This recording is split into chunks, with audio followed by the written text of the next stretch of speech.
नमस्कार, आप सभी का स्वागत है एनडीटीवी राजस्थान पर और मैं हूं आपके साथ शुभेंदु सिंह।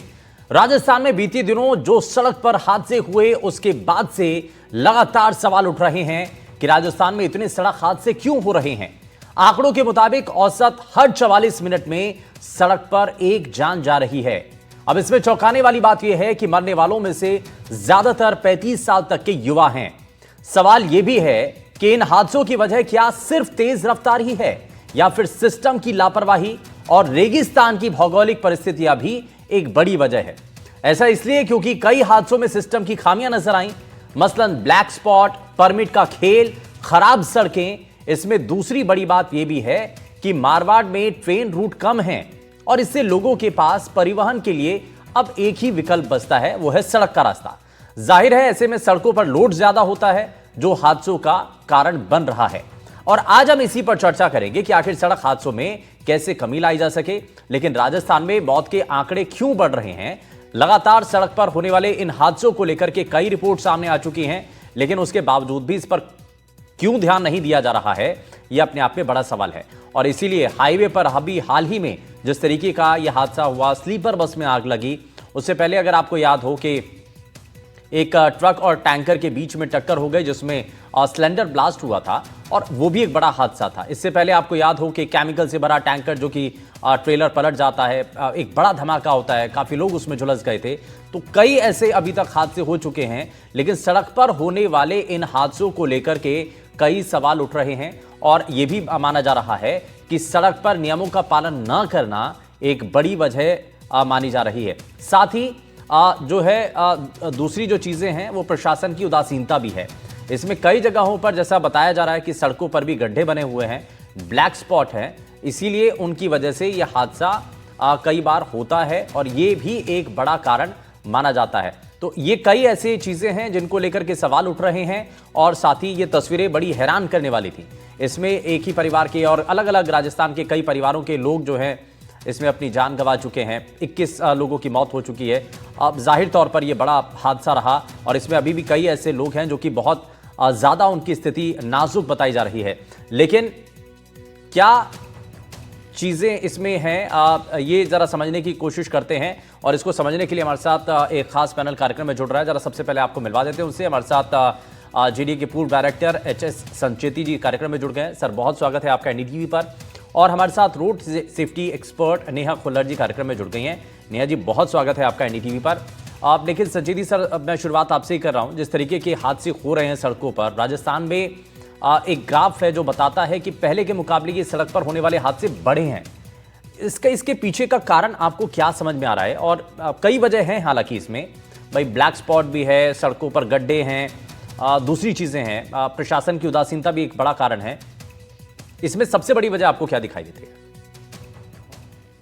ये जहाँ तक राजस्थान का सवाल है शुभेंदु जी, राजस्थान एक बहुत बड़ा, पूरे इंडिया का सबसे बड़ा एरिया वाइज स्टेट है और इसका 60% एरिया जो है वो राजस्थान का डेजर्ट एरिया है।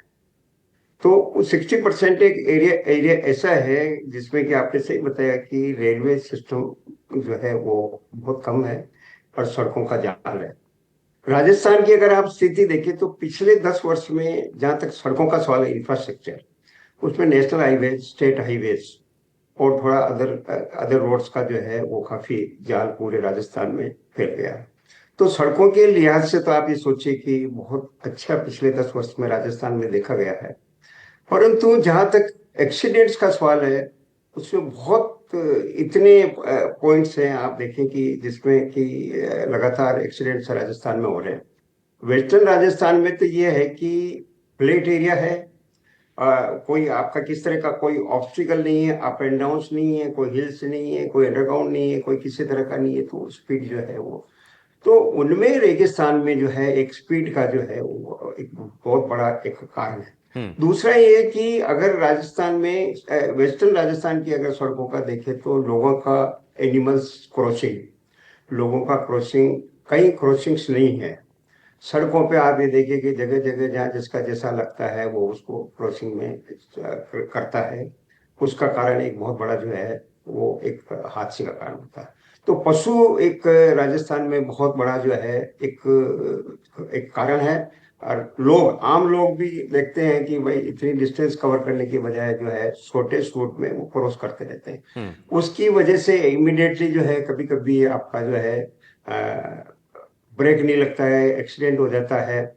दूसरा ये है कि जो एक सिस्टम बना हुआ है आपका रूल्स एंड रेगुलेशंस, वो राजस्थान में जनरली लोगों को एजुकेशन है नहीं, ड्राइवर को एजुकेशन नहीं है, लोगों को एजुकेशन नहीं है, कहाँ से क्रॉस करना चाहिए कहाँ से नहीं करना चाहिए। इसी तरह ड्राइवर्स को भी नहीं है कि स्पीड कंट्रोल कितनी रखनी चाहिए, कहाँ पे क्या स्पीड कंट्रोल होनी चाहिए। ये एक जो है वो बहुत बड़ा कारण है। तो राजस्थान में तो आप ये देखें कि ईस्टर्न राजस्थान का जो है फिजियोग्राफी बिल्कुल अलग है, और वेस्टर्न राजस्थान का फिजियोग्राफी बहुत। पर एक्सीडेंट का कारण अगर आप परसेंटेज देखें तो जाल बहुत हो गया सड़कों का। अगर राजस्थान में जाल देखे हैं तो 2011 का जो डेटा है उसके मुकाबले में अभी बहुत बहुत सड़कें हैं, नेशनल हाईवेज काफी क्रॉस कर गए हैं, और नेशनल हाईवेज बहुत अच्छे बने हैं। पर नेशनल हाईवेज को का उपयोग, नेशनल हाईवेज को किस तरह से उनका उपयोग करना चाहिए, कहाँ पे आपके बस बेस बने हुए हैं, कहाँ पे आपको रुकना चाहिए, कहाँ पे आपके टॉयलेट्स है, कहाँ पे पशुओं को क्रॉस नहीं करना चाहिए, कहाँ आपको आपको क्रॉस करने के लिए अंडरपासेस बने हुए हैं। ये एक ग्रामीणों को, जो ग्रामीण जनता है जो अनएजुकेटेड है, और उनको उनको थोड़ा सा नॉलेज भी कम है। दूसरे एक आप ये देखें कि मोटरसाइकिल्स का जो है मूवमेंट बहुत है राजस्थान में। मतलब छोटे छोटे टाउन से, एक टाउन से दूसरे टाउन में, या एक विलेज से दूसरे विलेज में, तो एक बहुत बड़ा कारण मोटरसाइकिल का भी है। मोटरसाइकिल वाले आपने देखा होगा कि वो कहीं से भी घुस सकते हो। हाँ।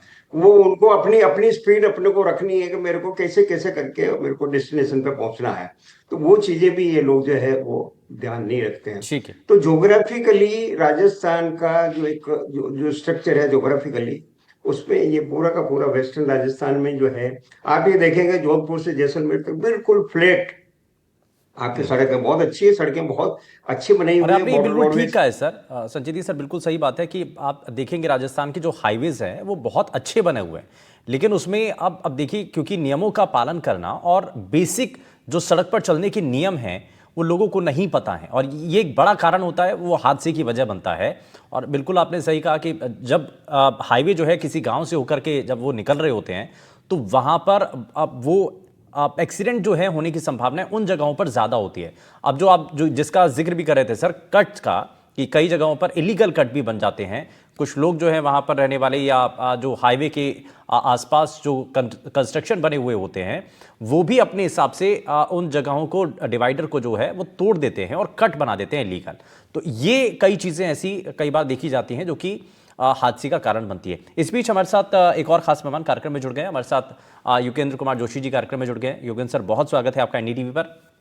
मैं आपसे रिएक्शन लूं, लेकिन उससे पहले मैं नेहा जी को जरा जोड़ रहा हूं।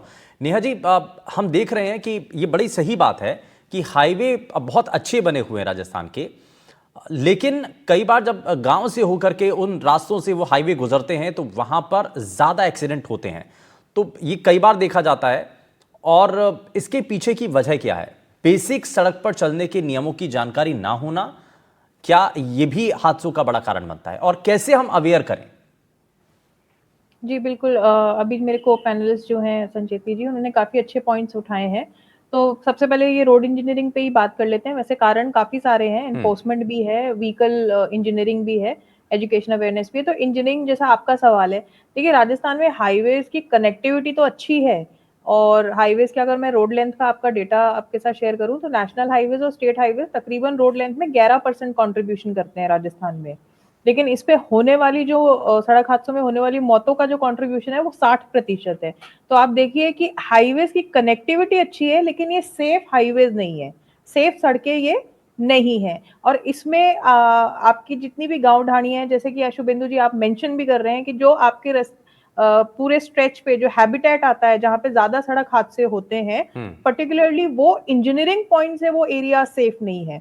तो एक तो एस्पेक्ट होता है एजुकेशन का कि ऑफ कोर्स जो रोड यूजर हैं वो एजुकेटेड भी नहीं है कि अगर हैबिटेट आया है तो उनको रोड सेफ बिहेवियर क्या होना चाहिए। एडिशनली इंजीनियरिंग भी जो वहां होनी चाहिए, जो सेग्रीगेट करती है लोकल ट्रैफिक को और हाईवे के ट्रैफिक को, या जो मार्किंग्स वहां होनी चाहिए, या जिस तरह की लाइटिंग वहां होनी चाहिए ताकि रात के टाइम हादसे ना हो, तो वो सारी चीजें भी मिसिंग होती हैं। क्योंकि हमारे यहाँ प्रैक्टिस क्या है, आपने शुरू में एक चीज कही थी कि सरकार की उदासीनता, तो मैं कहूंगी फैक्टर्स सारे आइडेंटिफाइड हैं, लेकिन ये इन पे अमल इसलिए नहीं हो पा रहा, शायद अभी की मौजूदा सरकार, पिछली सरकार इस पे कोई कॉन्क्रीट एक्शन ले नहीं पा रही है।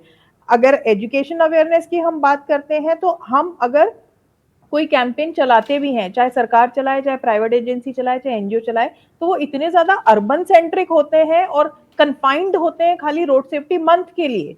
लेकिन जो एक्चुअल में जनता आपकी सड़कों का इस्तेमाल कर रही है गांव ढाणियों में, उन तक तो शायद ये कैंपेन या अवेयरनेस पहुंच ही नहीं पाती है। फिर आपने उनको पब्लिक ट्रांसपोर्ट की सुविधा नहीं दी है। हम शिकायत तो करते हैं कि टू व्हीलर की तादाद बहुत ज्यादा है, लेकिन आप मुझे बताइए, कोई अगर सेमी रूरल एरिया है, सपोज कैपिटल सिटी जयपुर है, उससे कनेक्टेड आपका चोमू है, चाकसू है, वहां से भी अगर किसी को आना है डेली बेसिस पे अपने काम के लिए या पढ़ाई लिखाई के लिए, तो क्या सुविधा उपलब्ध है उनके पास? उनके पास ऑप्शन है प्राइवेट व्हीकल। सबसे पहले इंसान सक्षम होकर टू व्हीलर खरीदता है। टू व्हीलर कैसे चलाना है, इसके लिए कोई इंस्टीट्यूट नहीं है। घर से वो व्यक्ति सीख रहा है कि टू व्हीलर को कैसे हमने चलाना है। सरकार उम्मीद कर रही है कि वो खुद ही सीख ले नियम कायदे कानून। फिर जिन सड़कों पर वो जा रहा है उन पे प्रॉपर आपको इंजीनियरिंग नहीं मिल रही है। फिर जिस तरह का माहौल बना हुआ है, जैसे अब ये व्हीकल इंजीनियरिंग की अगर हम बात करें, तो परिवहन विभाग को आप देखिए 80% हमारे व्हीकल बिना फिटनेस के दौड़ रहे हैं। खाली बसेस नहीं, इसमें लोडिंग टेम्पो भी है, ई रिक्शा भी है शहरों में। आप ई रिक्शा देखिए बिना लाइट के रिफ्लेक्टर के चलते हैं, ट्रैक्टर्स हैं, इवन टू व्हीलर्स में कहूंगी, जो टू व्हीलर्स 80% लोग टू व्हीलर्स पे कम्यूट करते हैं। शुरू में आप सर्विस होती है उनकी, लेकिन उसके बाद टायर घिस जाते हैं, ब्रेक सिस्टम नहीं होता, लाइटें काम नहीं करती, और इस तरह की कम्यूटिंग होती है हाईवेज पे।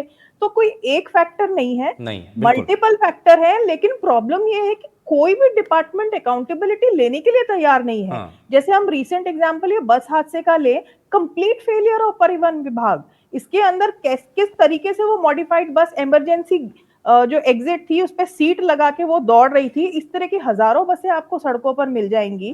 और लोगों का फिर क्या कसूर? दिवाली है, लोग जाएंगे ना, अपने घर बार जाएंगे, कैसे जाएं? क्या ऑप्शन बचता है? जैसे आप कह रहे ट्रेन के ऑप्शंस नहीं है, सड़कों का ही ऑप्शन है, तो क्या लेके जाएंगे? फिर वो मजबूरी में बैठते हैं। 30 की लिमिट थी, टिकट कटी, बैठे शायद उसके अंदर 45।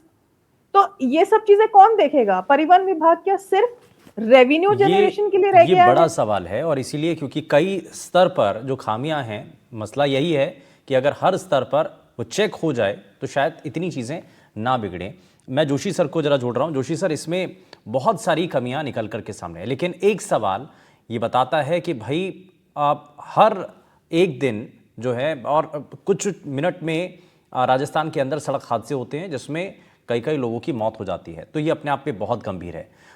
क्या करने की ज़रूरत है? बहुत सारे सुधार की चीज़ें जो हैं वो करने की बातें सामने आई हैं, क्या किया जा सकता है। लेकिन असल मायने में जो बात सामने आ रही है वो ये कि अगर अधिकारी हैं तो वो काम नहीं कर रहे हैं। मतलब ये नहीं कि सभी अधिकारी काम नहीं कर रहे हैं, लेकिन जिनकी जिम्मेदारी है उसमें से कुछ अधिकारी ऐसे भी हैं जो कि काम नहीं कर रहे हैं, और उनकी इसी लापरवाही की वजह से ये हादसे होते हैं। लोग अपनी अगर सड़क पर चल रहे हैं तो अपनी जिम्मेदारी को नहीं समझ रहे हैं, नियमों का पालन नहीं हो रहा है, तेज रफ्तार से गाड़ियां चलाई जा रही हैं, इस वजह से भी हादसे हो रहे हैं। तो कई ऐसी चीजें हैं, सड़क बन रही हैं, तो बिल्कुल सही कहा नेहा जी ने कि कई ऐसी जगह पर हैं जहां पर पॉइंट नजर नहीं आते हैं, दिखाई नहीं थे, ब्लैक स्पॉट बन जाते हैं। देखिए शुभेंदु जी, दुर्घटनाओं का तो बहुत विस्तृत विवरण है, एक बहुत जबरदस्त, जिससे ये पता चलता है कितने लोग रोज मर रहे हैं। ये मतलब आपने जो आंकड़े बताए हैं, ताज्जुब होता है कि बीमारी से, कैंसर से, बुढ़ापे से इतने लोग नहीं मरते जितने लोग दुर्घटनाओं से मरते। उसका कारण यह है कि जो जिम्मेदार विभाग है ना इसके, वो जिम्मेदार विभाग, चाहे पीडब्ल्यूडी हो, चाहे नेशनल हाईवे हो, चाहे आरटीओ हो, चाहे डीटीओ हो, चाहे पुलिस हो, चाहे जेडीए हो, चाहे नगर निगम हो, इनके जो विभाग के अधिकारी हैं ये इतने सिंसियर नहीं है। ये क्या करते हैं कि जो इनकी जिम्मेदारी है उसका ये निर्वहन नहीं करते। अब आप देखिए, बस जा रही है, सवारी बस है। अब यहां अपने टॉप पुलिया के ऊपर जो यहाँ की बस है, जो सवारी बस है, उसमें पीछे आग लग गई। अभी 4-5 दिन पहले एक स्कूल की बस ने एक बच्ची को रौंद दिया। आप बताइए, उसके पास परमिट रिन्यूअल नहीं है, उसके पास फिटनेस नहीं है, ड्राइवर के पास लाइसेंस नहीं, मतलब आप समझ रहे हैं। और उसके बाद भी हमारे यहाँ कितनी गाड़ियां चलती हैं, उनके पास फिटनेस नहीं है। आप देखिए कि अभी जो जांच की है इन्होंने, वो जांच की है कि 8 घंटे में जो चेकिंग की थी, 65 गाड़ियां ऐसी थी जिनके पास सड़क सुरक्षा मापदंडों के हिसाब से कोई भी व्यवस्था नहीं थी अंदर गाड़ियों में, न सुरक्षा मापदंड थे, न सीटें उसके नियम से बनी हुई हैं। मोटर व्हीकल एक्ट और मोटर व्हीकल नियम में तो एक एक चीज का वर्णन है, लाइट का वर्णन है, सीट का वर्णन है, जोशी सर, हैंडल और का वर्णन है। दूसरा, हमने भी जब ये और हादसा हुआ, इवन हमने रियलिटी चेक किया, उसमें बड़ी हैरान करने वाली चीजें सामने आई। अब जो स्लीपर बसें थी उनमें इमरजेंसी गेट ही नहीं है, और कई ऐसी बसेस हैं जिनमें पटाखे जो हैं ले जाए जा रहे हैं। अब देखिए ना कितनी सारी कमियां हैं। और ये अगर शायद अधिकारी जो इस वक्त काम कर रहे हैं, अगर ये हादसा होने से पहले अगर वो एक्टिव हो जाते तो शायद ये हादसा नहीं होता। तो मैं शुभेंदु जी यही कह रहा हूं, ये एक्टिव क्यों होंगे भाई? आपने जब वो बच्ची मरी है जो बस से कुचल के, स्कूल दो बस से। इंस्पेक्टर उसमें सस्पेंड कर दिए। अब ये जो बस में आग लगी इसमें 2 और सस्पेंड कर दिए। सस्पेंशन सजा नहीं है, ये 3 महीने बाद तो इनको वापस रिन्यूअल करना पड़ेगा, और आधी तनख्वाह के बाद पौन तनख्वाह मिलने लग जाएगी, और फिर ये अरेंजमेंट कर देते हैं। भाई आपको पता है शुभेंदु जी, 2 साल पहले 3 साल पहले आरटीओ में 1.5 करोड़ की उगाही पकड़ी गई थी, आपको जानकारी होनी चाहिए। और उसके अंदर 1.5 करोड़ के कोई परिवहन आयुक्त थे जिनको पकड़ा था। आप बताइए उस फाइल का क्या हुआ? वो सब निमट निमटा के नक्की हो गई, कुछ नहीं हुआ उसमें, फाइल डंप हो गई। तो परिवहन विभाग अपना एक अलग विशेष काम करता है। मैं आपको ये बता रहा हूं, कोटा के परिवहन विभाग में आप लाइसेंस लेने जाइए, 1300 रुपए रिश्वत देनी पड़ेगी। जब आपके कंप्यूटर में नाम चढ़ेगा, आप डिजिटल हो रहे हैं, कितने भी डिजिटल हो जाइए, कोई फर्क पड़ने वाला नहीं है। ये निकम्मे निकृष्ट और ये जितने बेईमान लोग हैं जो इस विभाग में बैठे हुए हैं, चाहे परिवहन विभाग हो, चाहे पुलिस विभाग हो, चाहे नगर निगम जेडी हो, इनमें ईमानदारी नाम की कोई चीज ही नहीं है। आप बताइए कि 1300 रुपए एक लाइसेंस को बनाने के बाद, जब आपका नंबर आएगा उसमें, जब आप 1300 रुपए एक्स्ट्रा दे देंगे, किसको देंगे? कंप्यूटर वाले को दे देंगे। तो आप पता करिए जाके कि इन आरटीओ विभागों की, डीटीओ विभागों की क्या स्थिति खराब है।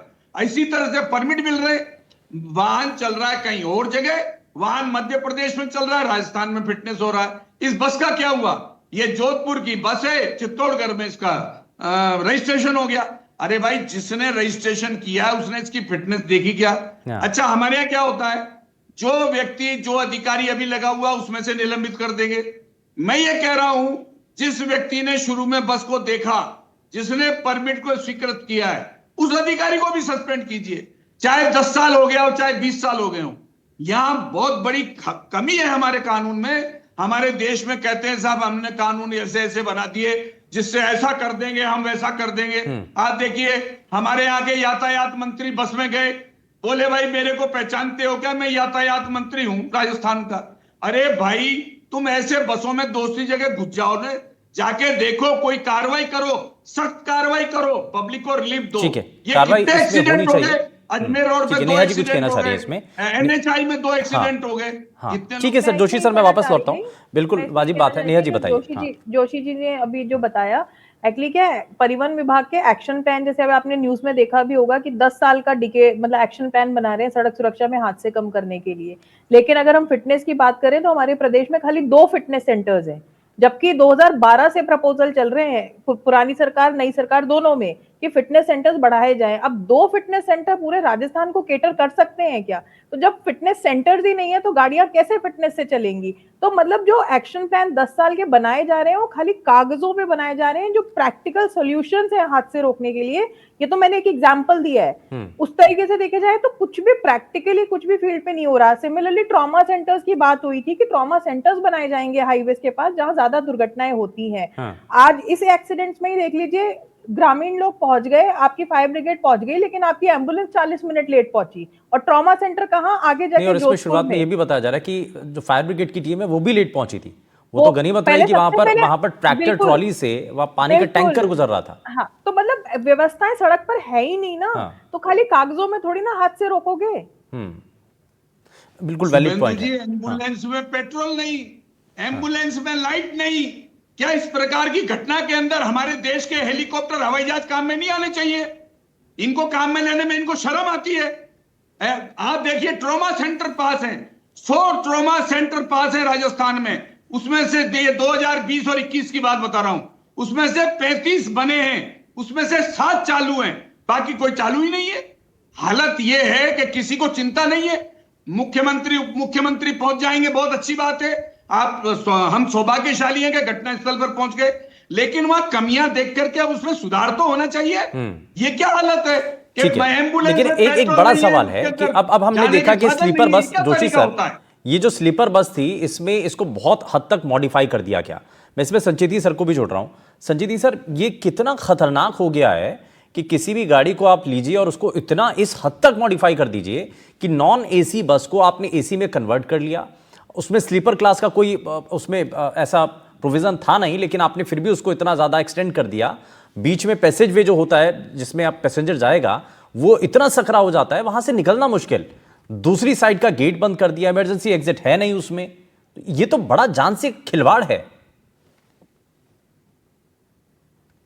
आपने सही कहा। अगर प्रैक्टिकली ऐसी बसों को देखें जो कि एक तो इनका इनका स्पीड कंट्रोल कोई नहीं है। आप ये देखें कि इस स्पीड से ये चलती है कि उस स्पीड को दूसरे को ही कंट्रोल करना पड़ता है। इनको इनको कोई जरूरत नहीं कंट्रोल की। दूसरा ये कि जो इनकी डिजाइन है बसेस की, उसमें ओरिजिनली ऐसे होता नहीं है। बाद में कन्वर्ट करते हैं, कन्वर्ट करके एसी लगाते हैं, उसका कोई फुल प्रूफ सिस्टम नहीं है। दूसरा ये कि जो कैपेसिटी है बस की, जितनी कैपेसिटी होनी चाहिए उससे आप ये समझ लें, हमेशा कभी भी चेक कर सकते हैं आप, उससे कई गुना कैपेसिटी ज्यादा होते हैं। स्लीपर्स में तो चलो ठीक है, एक दो आपका एक्स्ट्रा हो सकता है, पर बीच की जो गैलरी है, बीच की गैलरी में भी आपको पैक्ड लोग मिलेंगे। तो कभी इस तरह का अगर हादसा होता है तो निकलने वाला कैसे निकलेगा? दूसरा, कोई सिस्टम ऐसे नहीं है उसमें कि इमिडिएटली बाहर निकला जा सकता। एक गेट होता है एंट्री का, एक ही गेट आपका जो है वो ऑपरेट होता है। इमरजेंसी गेट होता नहीं है उसमें। इमरजेंसी की लिखते सब है, इमरजेंसी की सर्विसेज, मेडिकल एड वगैरह, वो भी आपकी इन बसों में आपको नहीं मिलेगा। तो राजस्थान में वीडियो कोच की स्थिति ठीक है, एक सर्विसेज दे रहे नहीं हैं। संजीती सर, लेकिन लेकिन सड़क पर अगर वो बस राजस्थान चल रही है, कभी चेकिंग भी होती है, तो सिर्फ चालान काट करके छोड़ दिया जाता है। आप उनमें ऐसी बेसिक चीजें कम से कम चेक तो करेंगे ना भाई। इमरजेंसी गेट है तो क्या वो वर्क कर रहा है, वहां से निकलवा करके देखिए ना। वहां के अगर कभी ऐसी आपात स्थिति होती है तो वहां से लोग निकलने में कितनी मुश्किल होंगी या कितनी आसानी से निकल सकते हैं, ये चेक करना चाहिए। सिर्फ चालान काट देना, खाना पूर्ति करना कि भाई कार्रवाई कर दी, ये कागजों तक सीमित नहीं होना चाहिए। तो ये जो है ना, आपकी स्थिति ये है कि खाना पूर्ति हो रही है। आप ये देखें कि आप इन वीडियो कोचेस को आप देखना, जहाँ सवारी मिल गई वहीं रोक लिया। ऐसा भी नहीं कि इनके कोई सिस्टम है, कोई बेज है, सिस्टम से कोई बेज बना हुआ, बिल्कुल अलग से बेज बना हुआ है तो उसमें जाके रोक सकती है। ये जहां आपको लगा कि सवारी ने हाथ दिया, हाथ को वहां रोकेंगे और रुक के जो है इमीडिएटली ठीक है। फुल स्पीड में भी आप देखोगे ब्रेक लगा के वो जो है वो रुक जाएंगे। हाँ। और सवारी लेने की कोशिश वो करेंगे। और बड़ा तो बड़ा ऐसे जो आप आम लोग है ना सिस्टम, सर, उनके लिए बड़ा मुश्किल है। अब भाई मैं एक सवारी हूं, अगर मैं सड़क पर हूं, मैं इंतजार कर रहा हूं बस का, तो मुझे नहीं पता कि उसमें क्या नियम होते हैं, उसमें नॉर्म्स का पालन कर रही है वो बस के नहीं कर रही है ना। लेकिन मेरे को तो ये है कि मेरे को अपने मंजिल तक पहुंचना है, मैं चढ़ गया, मैंने पैसे भी चुकाए। लेकिन अब बाद में पता चलता जब ये हादसा हो जाता है कि उसमें इतनी सारी कमियां थी। तो आम लोग इसमें फंस रहे बनाना चाहिए। हैं। बिल्कुल, और हाँ बिल्कुल। नेहा जी को मैं इसमें जरा जोड़ रहा हूं। नेहा जी, अब इसमें क्योंकि सरकार के ऊपर हम छोड़ दें भाई कि सरकार को करना चाहिए, वो अलग बात है, वो दूसरा विषय है। लेकिन लोगों को सड़क पर चलते समय किन बातों का ध्यान रखना चाहिए? अगर वो पब्लिक ट्रांसपोर्ट पर भी सर्वर अगर कर रहे हैं तो उसमें उनको किन बातों का ध्यान रखना चाहिए? और अगर वो अपने व्हीकल से जा रहे हैं, किन बातों का सड़क पर चलते वक्त ध्यान रखना चाहिए ताकि हादसों से बचें? देखिए, पहली बात तो अब अगर खुद पे ही आ जाती है कि खुद को ही नॉलेज लेनी है, तो फिर तो काफ़ी सारा वाइड टॉपिक है अपने आप में। अगर खुद आप कोई अपना व्हीकल चला रहे हैं, तो एक डिफेंसिव ड्राइविंग के बहुत सारे टिप्स होते हैं, जिसमें खासकर टू व्हीलर का एक ये टिप रहता है कि बड़े वाहन से डिस्टेंस बनाएँ, उनके ब्लाइंड स्पॉट में नहीं जाएँ, क्योंकि जो कमर्शियल बड़े व्हीकल होते हैं, ट्रॉला हो गए, डंपर हो गए, उसमें ड्राइवर को जनरली छोटे व्हीकल्स दिखते नहीं हैं। तो हमारे हाईवेज़ की ये स्थिति है कि छोटे वाहन और बड़े वाहन एक जगह पे चलते हैं, तो उनके लिए सबसे बड़ी टिप है कि बड़े वाहन से वो दूर रहें। बाकी तो फिर आगे अगर मैं कंटेंट की बात करूं तो बहुत ज्यादा वाइड कंटेंट है। एंड सेकेंडली अगर मैं अभी, क्योंकि पब्लिक ट्रांसपोर्ट में ये हादसा हुआ है, तो उसको लेके मैं लोगों को जरूर ये कहना चाहूंगी कि kind of vehicle you are, आप जिस तरह के वाहन में बैठ रहे हैं ना, कम से कम आप उसमें ये देख लीजिए कि बेसिक अमेनिटीज है कि नहीं है, रिफ्लेक्टर लगे हुए कि नहीं लगे हुए, लाइट ढंग से काम कर रही है कि नहीं कर रही है, आपका वो एक्स्ट्रा मॉडिफाइड तो नहीं है, गैस किट जैसे ये दोनों के लिए, कमर्शियल व्हीकल के लिए भी, प्राइवेट के लिए भी, कि हम लोग कंपनी फिटेड गैस किट नहीं लेते हैं, हम बाहर से सस्ती गैस किट लगवा लेते हैं, जो कि अगेन ब्लास्ट का कारण बनता है। अभी 5-6 दिन पहले जगतपुरा जयपुर में एक प्राइवेट गाड़ी में आग लग गई चलते चलते, जस्ट बिकॉज उसका गैस किट फट गया क्योंकि उसने बाहर से लगवाई थी। तो वो चेक कर ले, emergency gate, first aid box, कम से कम ये चीजें अगर हम थोड़े से जागरूक हो जाए ना, कि ये अगर लॉन्ग डिस्टेंस 9 घंटे 10 घंटे हमें जर्नी करनी है, तो उस व्हीकल में अगर हम ये चीजें चेक कर ले और थोड़ा सा दृढ़ निश्चय ये कर ले कि अपनी सेफ्टी कॉम्प्रोमाइज नहीं करें। अगर हमको लगता है कि ये पॉइंट मिसिंग है, तो कहीं ना कहीं अपनी सेफ्टी कॉम्प्रोमाइज करके ऐसे वाहनों पे आप लोग नहीं चढ़े।